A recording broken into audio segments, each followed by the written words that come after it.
Hey, this is Harry Hess from the band Harem Scarem, and you're listening to the Nothing Shocking podcast. Woo!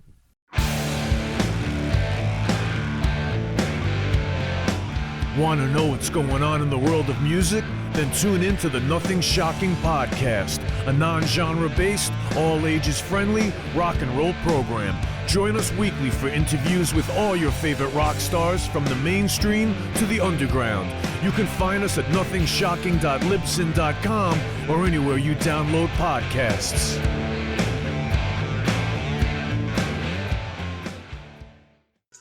We're putting the band back together. The numbers all go to 11. I'm talking about bands that rock. Led Zeppelin. What about Sabbath? AC/DC. Motorhead. Does that mean it's louder? Is it any louder? Well, it's one louder, isn't it? We're not worthy! We're not worthy! Why don't you just make 10 louder and make 10 be the top number and make that a little louder? These go to 11. I get up off the ground and raise my head. Days like this, think I should be dead. One for Satan, two for me. Let's cheat the devil, it's fun, don't you agree? Welcome to the Nothing Shocking podcast. I'm your co-host, Jeff Untied, and with me in Dog Bowl Studios is Coach Nez. You can find the Nothing Shocking podcast on Libsyn or any podcatchers. Like our Facebook page or follow us on Twitter at NoShockPod. You can also find the Nothing Shocking podcast on Rock Rage Radio every Sunday morning at 7 a.m. Central Time. Our sponsor is Ragged Records, located in downtown Rock Island, Illinois, and downtown Davenport, Iowa. We would like to thank the Hong Kong Sleepover for allowing us to use their music for our intro and bumper ending. Tonight's guest is Harry Hess of Harem Scarem and First Signal. Yep, and world-class record producer as well. Yeah. He's promoting First Signal's fourth album, Closer to the Edge, and that was released April the 8th, I believe, correct? Yeah, 2022. Fantastic interview. Let's get to it. All right. Good night. Night.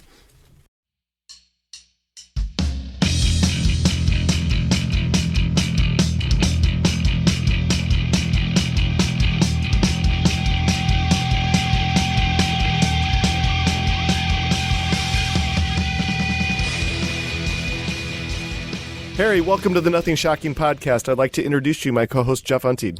Harry, this is going to be fun to talk to you tonight. Hey, Jeff, how are you? Awesome. Well, hey, thank you for all the correspondence. We're excited to have you on the podcast tonight, so I hope you're ready for some tough questions. Always, yeah. Excellent. Well, last month, First Signal... I guess the last month we were notified that First Signal will be releasing their fourth album, Closer to the Edge, on April 8th of 2022. Can you talk some more about the writing and recording process of this new upcoming album? Yeah, I mean, aside from doing the Harem Scarem thing, I got involved in doing this project, I guess, over 10 years ago now, and it's a project that's kind of put together from the label Frontiers. It was kind of born when I wasn't doing the Harem Scarem thing for a few years, and then they were asking me if I was still interested in doing rock records, and I thought, well, sure, but at that particular time, I wasn't really writing, like rock songs. I was doing other productions and other style of music. So they're like, look, I mean, if you're interested in singing on a record, that'd be really cool. And I said, yeah, let me just do that. And then, so this whole project, I mean, I don't know if a lot of people are aware, I don't write the songs on these projects. I'm strictly a singer, in a project where, we all decide on what's going to go on the record. And, there's, people working on this from all parts of the globe that never meet. So, it is one of those things, and they can be fun and really interesting to do because, typically you're stuck in the studio with the same guys if you're in a band for a long period of time like I have been. And I've always loved working with other people, specifically, when I get to go out and work with other bands, it's like being another member of it. So I welcome the idea of just singing as opposed to worrying about, engineering and production and editing and things of that nature. So this is always a fun thing to do for me. Well, as we kind of discuss First Signal here, can you kind of give us a little bit more of a rundown of the origins of First Signal? Yeah. How did this all come about for you, the opportunity? Yeah, well, I mean, the label called me, Frontiers, Serafino, the owner, and yeah, it was because I wasn't doing Harem Scarem records at that time. He was like, you know, you should be doing something, and do you want to do a rock record? And we'll hook you up. At that time, it was with a producer named Dennis Ward, and we made that first record, and I loved working with him. I thought it was awesome, and then they switched gears to a different producer named Daniel Flores, and oddly enough, I'd written with him before on a writing trip to Sweden, like 10, 12 years ago, and then he ended up being the producer on the last 3 records that we did. So, you know, like I said before, it's a bit of a team effort to get these, you know, songs selected, and then Danny starts working on the production, and then I get the files, do the vocals, and then we kind of just go from there. Oh, so cool. Nice. How many songs do you guys record for each album? Do you have more to choose from, or do you just kind of narrow it down to? Well, no, we do that on the song selection process. We don't record more than we need, but you know, they're demoed, so we go through demos and kind of listen from that perspective. And then once we select the songs we're going to do, they just go ahead and they record. I do the same, and then we kind of meet together in the end to put it all together. Oh, so nice. cool. Who are some of the other guys you got in the band? Well, they use different players on different songs, and they've done that throughout the records, just depending. I mean, a lot of times you'll get, you know, the writers that were involved in the songs, they're on them, but, you know, Frontiers works a lot with Ali Del Vecchio, and he co-wrote a ton of the songs on this record as well. So he's on there doing backing vocals, and then I brought in a few people to do extra backing vocals. A British drummer named Pete Nudek, who I work with a lot these days, and he sang some backing vocals. Another guy named Steve Newman, he sang vocals. And that was it on this one. But for the years, I just reach out to people and say, hey, do you want to do this? And typically they're people that I work with or I know of, or I'm just, happen to be working with them at the time. And so I get them to do some backing vocals. And Darren Smith, the Harem Scarem drummer, he's singing backing vocals, I think, on 5 songs on this record. Oh, so cool. Oh, cool. I guess when it comes to vocal presence for First Signal, does it differ for you at all, opposed to vocally when you're in Harem Scarem, or do you kind of approach things the same way? I mean, my voice is my voice. I mean, I really can't get too far away from, doing what I do. But, I mean, I'm always trying to write stuff that's difficult for me when I'm writing songs. The choruses are typically at the top of my range, and it makes it hell to sing live. Yeah. But, there's lots of great singers in the band, like having Darren in the band and, in the past, like Barry Donahue on bass, like all those guys can sing really great. And so when it comes to playing live, we can support the choruses and get the big backing vocals that we kind of like.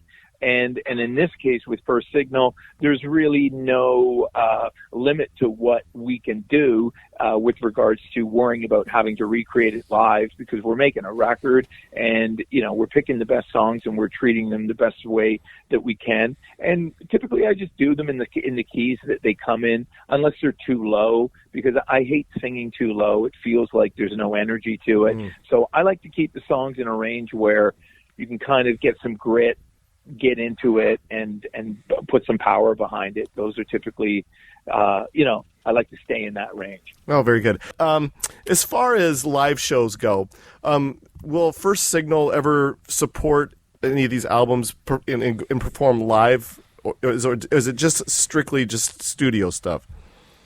Yeah, it's strictly a studio project from my perspective. I mean, I could see, getting up and doing like a one-off, a song or two or something if, we happen to be at the same festival or invited to do something specific, but it wouldn't be like get a band together and go tour kind of thing.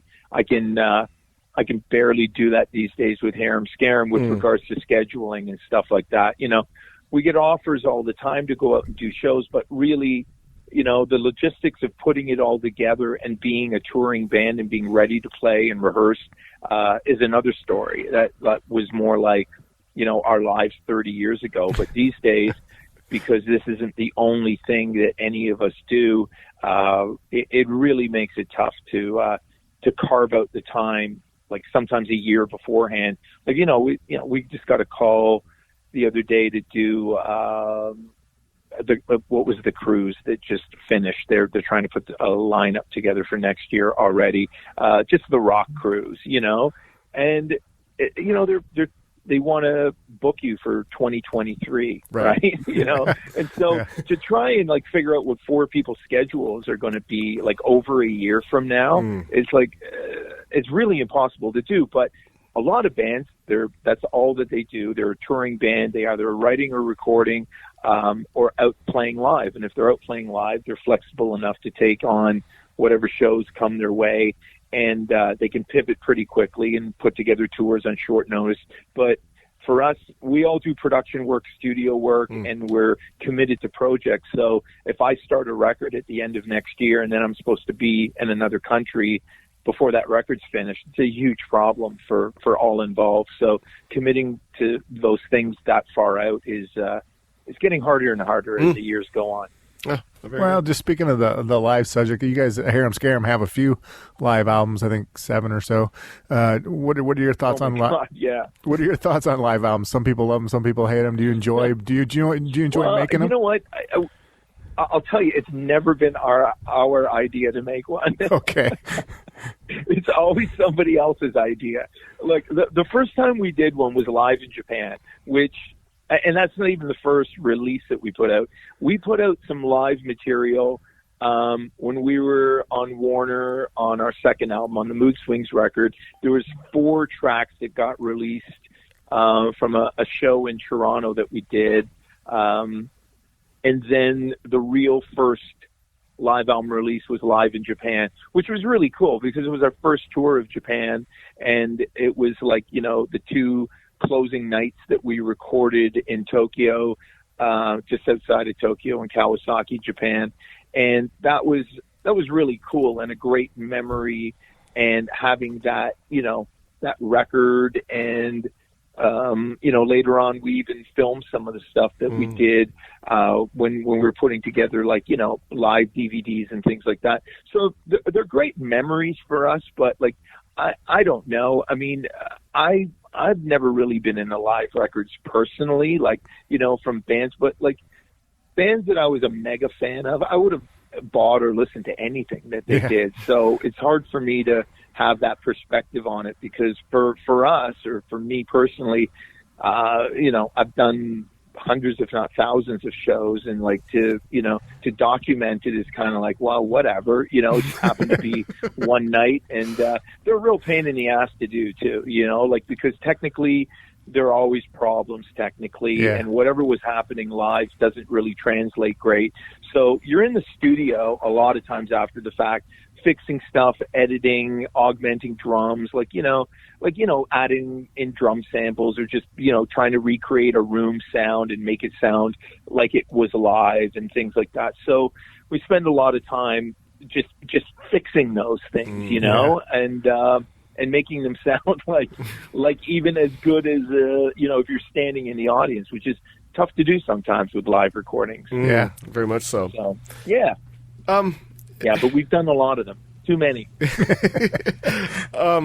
I know COVID-19, screwed up so many different things in the entertainment industry, music industry. Harem Scarem released "Change the World" in 2020, and that was right before the COVID pandemic. Correct? Is that correct? Yeah, it changed the world. How appropriate! But we foreshadowed. And I realize that album sales are not what they were.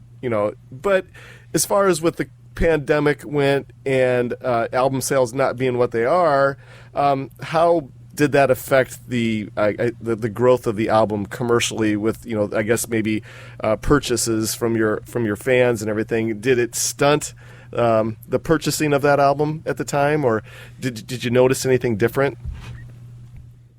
Well, I mean, you know what? I honestly can't think of a time that we ever put out a record and then didn't do any shows to support it. But that was the case this time. So, you know, the fans that, you know, like us and buy our records and have for, you know, 30 years, I don't think it affected that at all. And I think when the album came out, it was March. It was kind of right around the lockdown of, you know, March 2020. When the record came out, the first few singles were really received well. The single Death of Me that came out that had a video as well was really received well. And so we got a lot of positive feedback about the record. And then we had a whole European tour lined up. We were actually going to play Sweden Rock Festival as well as a bunch of other festivals in Germany and the UK. And then the whole thing just got, you know, the rug got pulled out completely. Then they tried to reschedule it the year after. And we're like, okay, let's try and do that. And then that got canceled. And then they called again, and I said, you know what?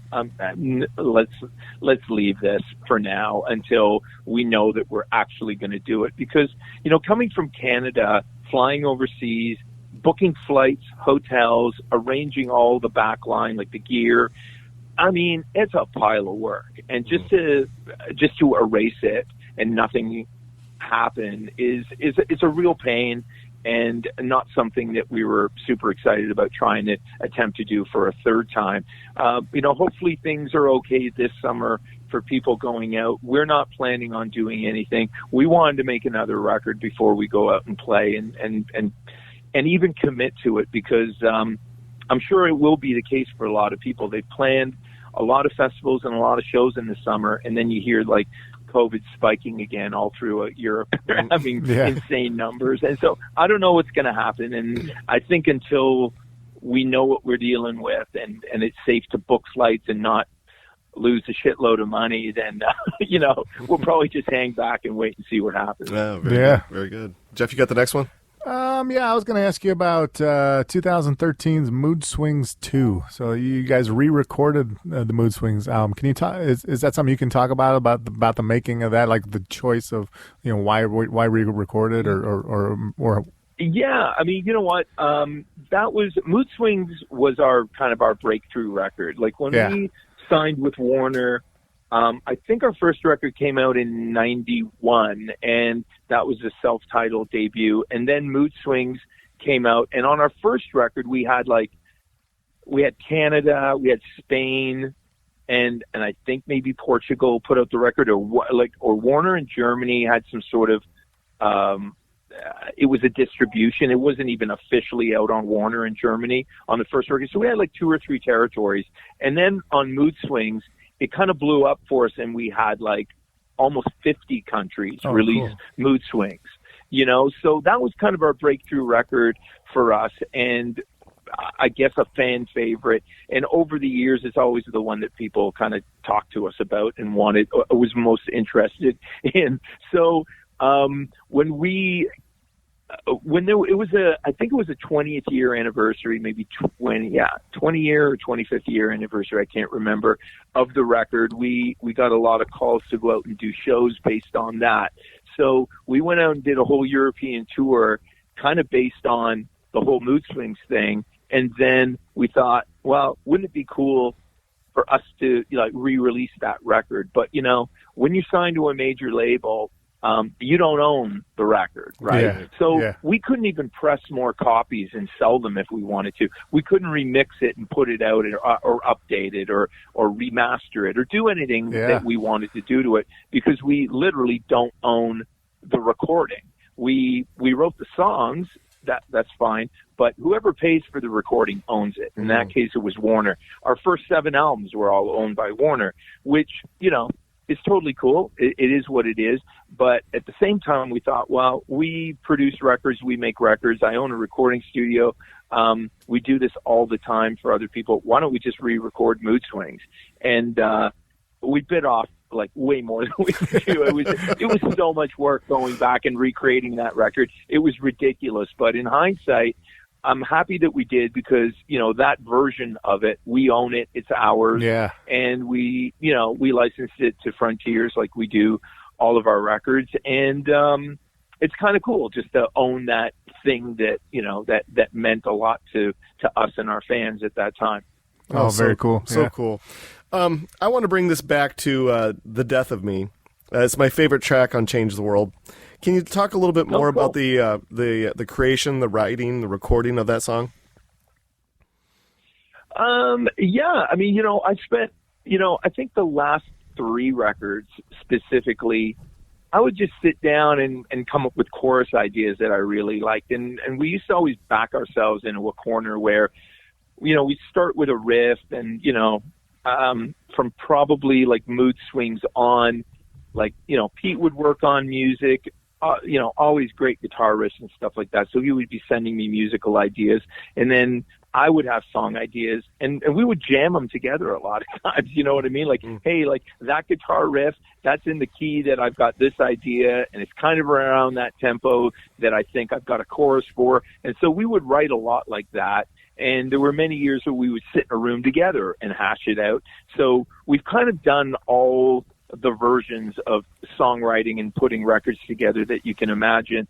But on the last 3 records, I was just focusing on choruses, because I thought I want the choruses to be strong, sing along, and I want them to be, the pinnacle of the song. And it's the most important part of the song, right? So I started with those ideas, and then, like I said, I got a guitar riff from Pete that, was that intro guitar riff, and I thought, oh, that'd be amazing for the beginning of this, right? And then I told him to continue and going with a verse idea. So he did the riff, the verse stuff, and then I'd written that pre-chorus as another chorus, but I just, okay, this is not good enough to be a chorus, the pre-chorus. And so I used it as a pre-chorus. And I was doing a lot of that and a lot of bridges even that end up in the songs. And even on the last few records, you'll notice a lot of songs almost have like double choruses or taglines that could be a chorus because they were actually written as a chorus, but I just didn't feel like they were strong enough. And so I do these chorus tags where it'll come into a chorus and it'll just kind of flip around after, 8 bars and go into another section. And so bridges were kind of written like that. Chorus tags were written like that. And a lot of times we're just, jamming parts that we really like together and making them work. And they're interesting, approaching it that way because it's a little less organic from a songwriting perspective from top to bottom, but it's very organic with regards to liking the parts and starting with ideas that you think are strong. Oh, very good. Very cool. good. As far as new Harem Scarem material goes, you kind of talked about this a little briefly that you wanted to release another new album. Do we have a time frame or a timeline to expect the new Harem Scarem album to be coming out in the next year, 2 years? What are we looking at? Yeah, I mean, we don't have a timeline for it, and we just have to sit down and come up with ideas and then like them and then get on recording them before we'll even commit to a date. And we're not there yet. We're kind of working independently now. Sure. Pete's off doing another project, where he's, singing and writing and working with a bunch of other people. And I've got my plate full with a bunch of projects that I'm doing. So, nothing in the short term that we can kind of see that we'll be able to carve out the time to really dig into it. So I don't know, there's no date at this point. Unfortunately, I don't have a good answer. Fair enough. Yeah, I was going to ask you about the Vespa music group and your producing. How did you get started in that, and who are some of the groups you've worked with? Well, I mean, I've always made records, aside from the Harem Scarem thing. I actually got into all of this because, I like songwriting, and then, I thought, well, I'm going to have to record my songs. And so I got into recording, and I really loved that side of it, So the production and engineering and songwriting aspect of it was really my main reason for being in a band, It's not like I ever wanted to really be on stage and be that guy. I never really felt comfortable doing that and wanted to do it. It was just kind of a necessary evil to do the other things that I wanted to do. And, you know, I've loved being in a band. It's been fun and it's gone well on many levels, but it wasn't the reason why I started, you know? And so, you know, the whole studio thing just was a natural progression and something that came along with everything that I did. So even during the whole time of even making early Harem Scarem records, so before and during and all the way up until now, I've always worked with other bands and other projects. I mean, most of the time these days, I've been a mastering engineer for like 12, 13 years now, and that's been my main focus. But the studio, you know, did really well, and I've had lots of like really, you know, great friends that have done well in the production world. A guy named Eric Ratz, and he's done some great Canadian rock bands. There's a band called Monster Truck. I don't know. They're a Canadian rock band. We did all their records basically, except for a couple of songs on one record. Big Rack is another one we've done a lot of. Ian Thornley is another guy, that great Canadian talent, like awesome voice. A band called Arkells is another one that, you know, we've done a few of their records and some of their bigger tracks. And, yeah, I mean, all the way, you know, from like Blue Rodeo to Great Big Sea to lots of iconic Canadian bands. And oddly enough, the studio that I bought was owned before me by a guy named Arnold Lanny, who was in Frozen Ghost, and that was another AOR Canadian rock band from back in the day. Great band. He ended up producing as well, and so he did like the first couple Our Lady Peace records, and you know, so lots of bands have come through that place, and we've had a lot of luck there, so that's been cool. But the mastering thing has also been very interesting for me. Like I'll master jazz records, country records, and all kinds of stuff. Like rock, you know, comes from a lot of my friends that are producers and engineers, just from, you know, the circle of friends that I have. But then outside of that, I do a lot of work in other genres from a mastering perspective. They don't even know that I play in a band. So it's kind of cool. Yeah. Very cool. Yeah. This is going to be kind of I don't know how to kind of phrase this question. I'm going to do the best I possibly can. Harem Scarem is also known as the band Rubber, in which the band Rubber released 2 albums, but yet it was Harem Scarem in one country and Rubber in another country. Am I saying this right? I guess maybe just explain. Yeah. Yeah, well, I mean, if I had to write it down, I would say, like, I could write a manual on how to try and, like, fuck up your career and just, you know, I always said, like, at the time, even then I knew it was ridiculous. And I said, just, you want to throw the fans off the trail. You know what I mean? Like, most people are trying to build brands and, like, you know, just, you know, stick with, you know, the narrative and like, no.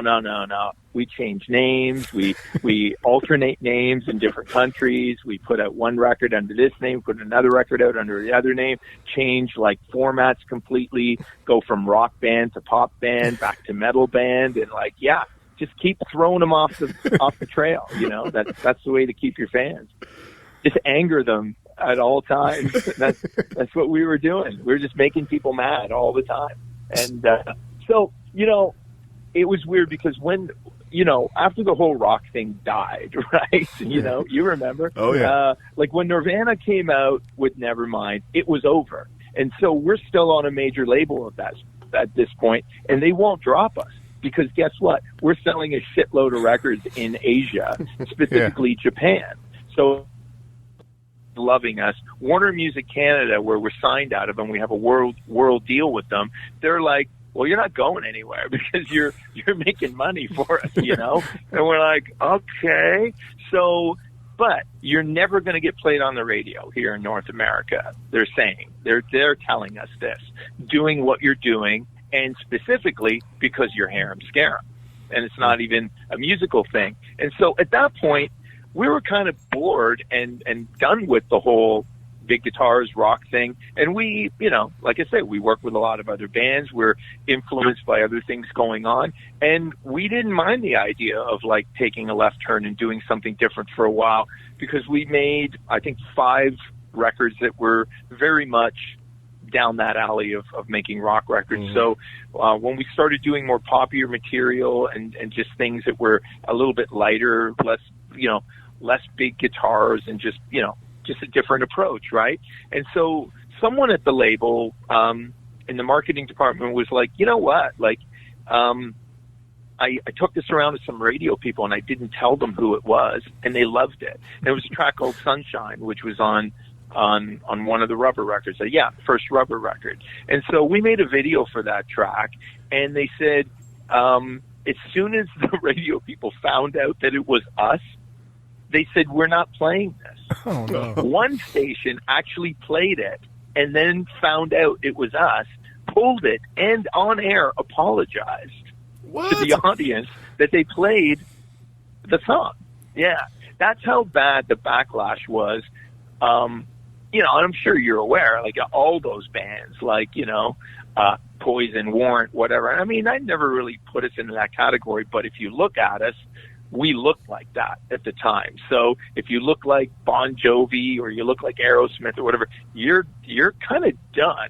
And we never did well enough to kind of have a career like bands like Aerosmith and Bon Jovi. Like, they would still be doing stadiums because they just had so many fans that even if they lost 50% of them, it's still millions and millions of fans. Right. But that wasn't really the case for us. So, we needed the momentum of what was happening. We needed radio. We needed those things to kind of move forward and keep going. But, fortunately, we built up a fan base, and they kind of stuck with us through all that crap. And so, to wrap it up, like when we finished that record and we released it in Canada, we released it in Canada first. And then we licensed it out to the rest of the world through Warner. And a lot of those territories were like, well, we're not putting it out as Rubber. You do really well here as Harem Scarem. That's insane. Like, so Warner in Japan was like, it's Harem Scarem. We're going to put it out as Harem Scarem. And it did really well. Those albums did fine there, as well as the original rock records that we did. So, so, I mean, that was really it. And then after that, it got really convoluted and bizarre. And we even stopped being a band for many, many years. Yeah. We're all just off on our own, doing our own production things. And then I think it all kind of came back together because of the Mood Swings anniversary. That's really what it was. And then we released 13, and then what was the United? I like United, actually. And then the last one. So, and those 3 records have spanned, I guess, over, like 8 to 10 years now. It's been since we've been back at it, making records and playing again. So, yeah. Oh, very good. For maybe some of our fans that aren't familiar with Harem Scarem or Harry Hess, how did you get started in music? What got you singing? How did I get started in the band? Well, just in music in general. Like what I mean, you know what? I don't know why, but I mean, I've always been interested in it. I mean, I was taking, drum lessons and guitar lessons when I was, 7, 8 years old. And by the time I was like 12 or 13, playing with, neighborhood friends and things like that. Started taking it very seriously around 14, 15, and actually made a record when I was 15 years old with a bunch of guys way older than me. At that time, they were like 18, so they were old men. And we put out an indie record on an indie label here in Canada called Attic Records, and that went nowhere because it was very bad. A band called Blind Vengeance. It was terrible. And then I went to Fanshawe College for a year studying music industry arts, and I was 19 at that time. But while I was there, all I kind of did was write songs. And so I wrote a bunch of songs that ended up on our first record. And so I started approaching it as like, oh, I want to be a songwriter. I'm just going to write songs and submit them. But obviously I have to demo them, like I said before. So I got into music production and engineering and learning how to do that. But then I don't know why I decided I would get together with a bunch of guys and play and we just rehearsed recording these songs constantly that I was writing. And then that's how I found Pete, and that's how I found the original bass player. And I had already been in a band with Darren. So Darren was in this original band, Blind Vengeance. We grew up in the same city, and Darren is about 3 or 4 years older than me. So he was an old man at the time, and still is. So, that's awesome. Yeah, so that's really how it all kind of started. Like, just, we were all in at least like a, 30, 40 mile radius of each other, even while in Harem Scarem. We all kind of lived and grew up in the same area.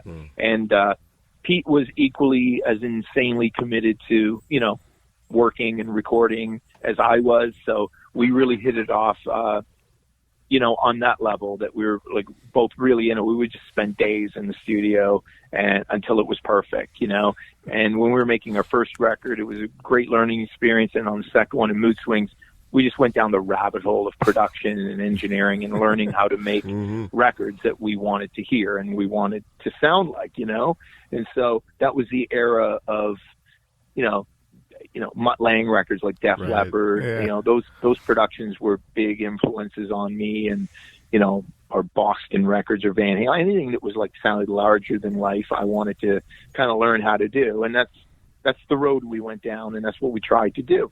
In the early days. Oh, so cool. Yeah. I wanted to touch base with you on your two solo albums, 2003 and 2012.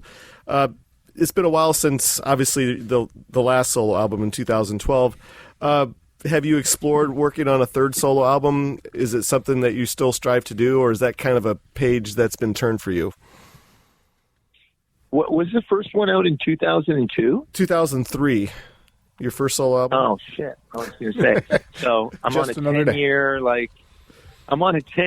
I thought I was on a 10-year cycle here. And so, yeah, I'm due, aren't I? You are. Yeah, you know what? Yeah, I am due. I've had songs for a solo record for, I would say close to like 5, 6, 7 years, something like that. And it's because some of the artists that I work with, they hire me to kind of write songs with them and do the production work and get it done. So over the years, that's what I've been accumulating. And even on the last record, those were all songs that I kind of did with other people or for other people that never really saw the light of day, or they came out and it just went nowhere.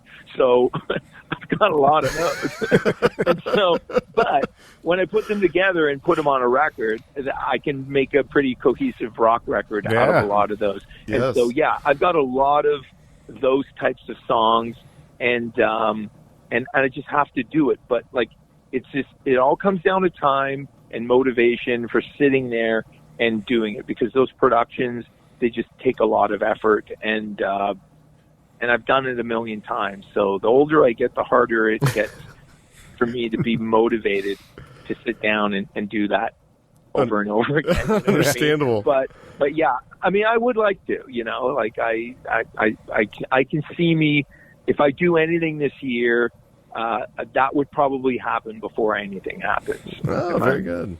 Very good. Being honest, or if I even have a clue what I'm talking about right now. Yeah. All right, I got one last question for you, and we'll leave you alone for the night. Sure. All right. So I've watched many of Harem Scarem, videos on YouTube, and sometimes I see you're fronting the band with a guitar in your hand, and you're playing along, and the other times you're instrument free and you're just using your voice. And I remember watching an interview with Lenny Wolf of Kingdom Come, and he said the hardest thing he had to do was put the guitar down and sing into a microphone without playing an instrument. Where are you at as far as when it comes to the lead man? Do you prefer playing a guitar while you're singing, or do you like to go without and just focus in on your vocals? How does it work for you? Well, I would much rather hide behind a guitar. The only problem is that I'm one of the shittiest guitar players that I've ever met. That's the problem. So whenever I'm playing, and being in a band with Pete and guys that can play, they have a good laugh when Harry gets going on the old guitar. And so it's a struggle for me just to get through the chord changes. Like, I only play instruments well enough to write songs, and it's been a bit of a blessing and a curse because I will not put in the time to sit there and go like scales and things like that. I just want to get to it, write songs. So what I contribute is very simple on a musical level, but that's where the focus is on lyrics and melody for me, right? So if I could play better, I might wank around more and the songs might not be very melodic or have any structure, or lyrically I would think it's not as important because I think, you know, this really cool guitar riff or guitar sound is the most important thing ever, you know? So that's where, you know, that's Pete's department, and he does it very well, and he's obviously a great guitar player and committed to playing his instrument better than anybody. So that's the thing too. Like, I mean, I would never play guitar on one of our recordings. Like, why? You know, like, why put us through it? You know, like when that guy sitting there can do it. And same with Pete. Like, look, Pete can sing, and he sang on a bunch of songs, but really at the end of the day, there's like, between me and Darren, we've got it covered, you know, like, so, we've always just been brutally honest with each other and just go, you know what, maybe you shouldn't sing, you know, or maybe I shouldn't play guitar, right? And so being up there playing live, yeah, I would prefer to always have the guitar on so I don't have to jump around like a monkey. But the problem is I literally can't play half of those songs because they are so demanding from a guitar perspective. So if you see me playing a song, you'll see me playing just straight up pop easy songs. Like a lot of the earlier stuff I would play more because they were easier to play. Or I'll just pick parts and that are easy to play. Like, so I'm playing along in the chorus, I'm playing a repetitive guitar pattern, which is, you know, kind of counter to what Pete's doing, or I'm just playing power chords. So I can play power chords, simple picking patterns, just to kind of, you know, fill things out. But anything that, you know, that there's a riff or whatever, like when we had to go tour the third album, the Voice of Reason album, like every song was like very intricate from a guitar perspective. So I had to sit down and really practice and learn. I could actually do it at one point, but like I said earlier, we don't play enough for me to be committed to, let's say, learning how to play like 30 songs on guitar, like, well, you know? So I just pull out the ones that I've known and played for 30 years. So I'll play like Hard to Love or, you know, Slowly Slipping Away or something like that. Like, you know, the earlier ones that are ingrained in my memory that I've been playing for 30 years. So that's my take on it. Yeah. Very good. Well, we're out of our allotted time. Is there anything that you would like to plug or promote that we forgot to cover tonight? Not really, you know. I mean, like, you know, I was kind of thinking of that earlier, but like, I mean, the reality of it is like there's nothing really new to talk about other than, you know, what we plan to do. So hopefully, you know, we'll have a new Harem Scarem record sometime in the future. Hopefully I'll get off my butt and work on getting a solo release out and anything else that I can kind of attach myself to. So I'm sure people that are, you know, following, you know, all the right social media and are aware of what's going on, they'll hear about it. Sure. We'll try to keep people posted the minute we know anything or we're doing anything. Oh, very good. Yeah, very sounds good. Good. But before we let you go, I want to let you know that we are about 4 weeks out as far as episodes go. So we're about a month. Jeff, the editing wizard, will have this all cleaned up, and once it's ready to go, we'll send it to you immediately. Please share it on your socials wherever you can. We'd appreciate it. Yeah, absolutely. Yep. We've got a guy that does that, so we can forward it to him, and he'll let people know. Fantastic. Yeah. Thank you so much. Thank you. A great interview. Thank you for your time. It's been fun. All right, guys. Okay, thank you. Take Talk care of to you yourself. soon. Bye-bye. Bye.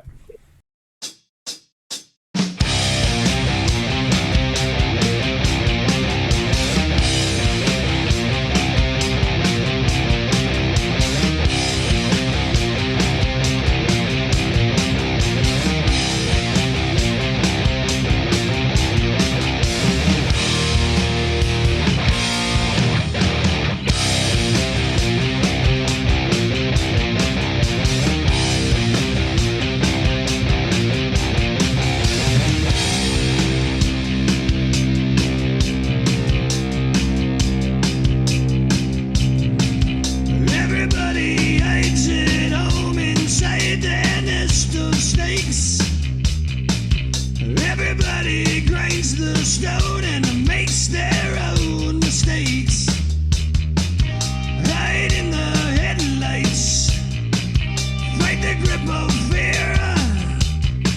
You can make your dreams come true, but you just can't do it here.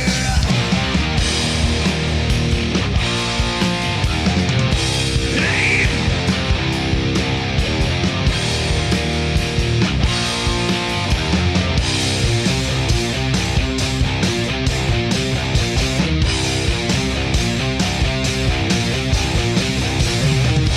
Everybody eyes the gun and screams inside their head. Everybody bites their tongue and pays their bills instead. Hide in the spotlights, fight the grip of death. You can have the air you need, but you best not take one breath.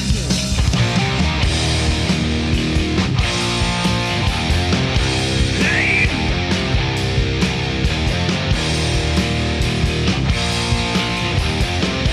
Roll the dice.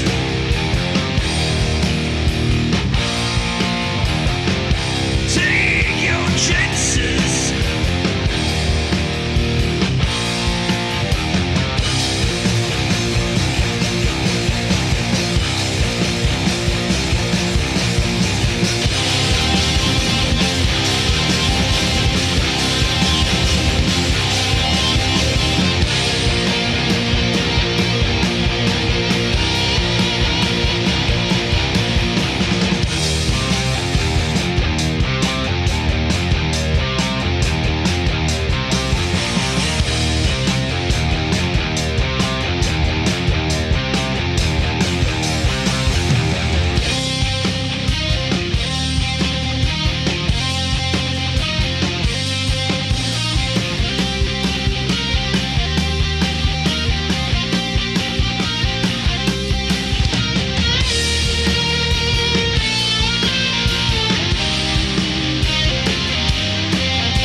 Everybody knows the game is fixed, there is no prize. Everybody pulls the plug and says their last goodbyes. Move to the sunshine, fight the grip of nights. If they ever take from you, then you plug out both their eyes.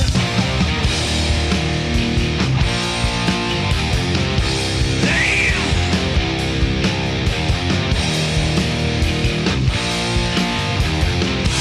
Roll the dice.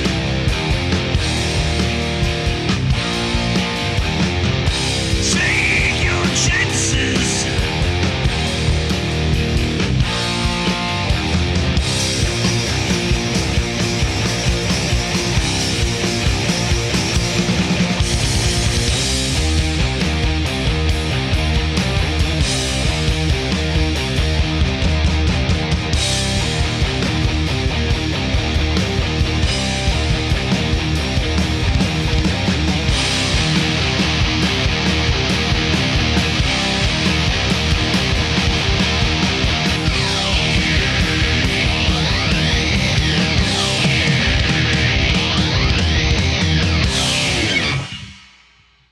Welcome to the night.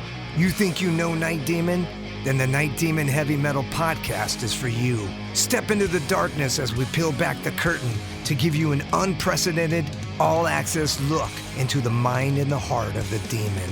We're talking band history, song analysis, studio anecdotes, stories from the road. It's everything a diehard Night Demon fan could want and more.